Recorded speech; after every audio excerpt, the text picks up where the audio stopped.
ba? Simula sa pagkabata tayo'y madalas na naghahabulan, walang pakialam kahit na madulas ka.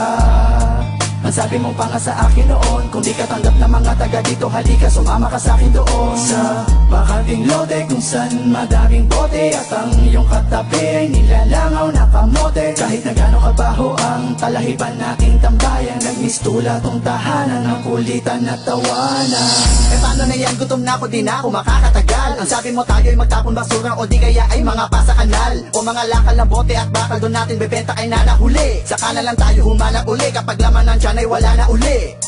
Sa bawat tambayan, iskinita man ang looban, ay di mawawala ang tawanan at kalokohan. Sa mga pagsubok ng buhay ko, di mo ako iniwanan.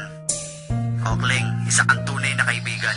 Inuman tayo! Sige, kaso wala kong pang-abono. Ang may aambag ko lang ay ang kanta kong wala sa tono. Silong tayo sa aking kubo kasi medyo umaambon, at pagsaluhan natin ang niluto kong pansit kanton. At sa katokwa, kasama ka lagi pag-istokwa. Lagi tayo kuya, talapan natin yung may insomnia. Yung gitara, bukas mo na lang isole. Huwag mo lang ilalayo, baka makita ng may-ari. Kain na kain payat, tapos tulog ng tulog puyat. Hindi natin trip pa mag-aral, diba? Kaya tayo ay nagpatato sa balat. Standby! Bayosi-yosi, hindi ako sigurado kung bukas ay meron pa tayong mabobogchi kay Aling Shoni. Igib tayo, tatlong timba, hindi ba wala naman tayong hiya? Doon na tayo maligo sa gitna ng daan at kung pormahan, sige sasabayan na kita. At ang suot natin damit at saka pantalong galing sa sampayan ng iba.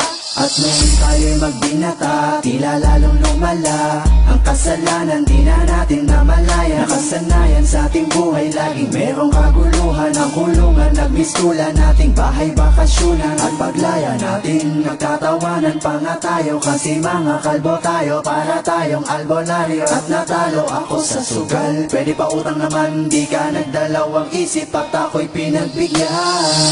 Andito na ang kaibigan ko. Andito na ang kaibigan ko. Andito na ang kaibigan ko. Handang sumaklolo, di ba magnenegosyo tayo, tapos magkasosyo tayo. Sa sarili nating kumpanya ay mga bosyo tayo. Dahil minsan nangarap tayong dalawa na makaahon sa hirap. Pero papaano? Lumipas ang ilang buwang, hindi na tayo nagkita. Wala na akong balita sa'yo. Kumusta na, anong lagay, meron bang bago? Nakakamiss din pala ang tarantadong talentado kong kaibigan. Teka, nag-text siyo, isang masamang balita na ikinasama ng aking loob. At hindi ko napigilan ang pagluha ng mata nang mabasa kong patay ka na pala. Mabilis sa mga kaganapan, di na namin naagapan. May mga usap-usapan na wala ka na. Tangina, hindi magandang biro yan. Sinong nanakit sa'yo, turo mo sa'kin sino yan. Kung sino pa ang mabait na nilalang, ay siya pa ang pinaslang. Dapat di na lang, ikaw iba na lang. Sa dami ng mga pinagsamahan natin, ay paano ko tatanggapin? At ang damo na iniwanan mo sa'kin, ay mag-isa ko na lang lalanghapin. Iniwan ako ng kaibigan ko. Iniwan ako ng kaibigan ko. Iniwan ako ng kaibigan ko. Isa sa mga matalik na kaibigan ko. Hindi kita malilimutan, yan ang iyong tandaan. Nandito ka sa aking puso, at kung nasaan ka man, ay sigurado na hindi ka makayosit makatagay. Kasi nga alam ko naman na sa langit ka nakatambay.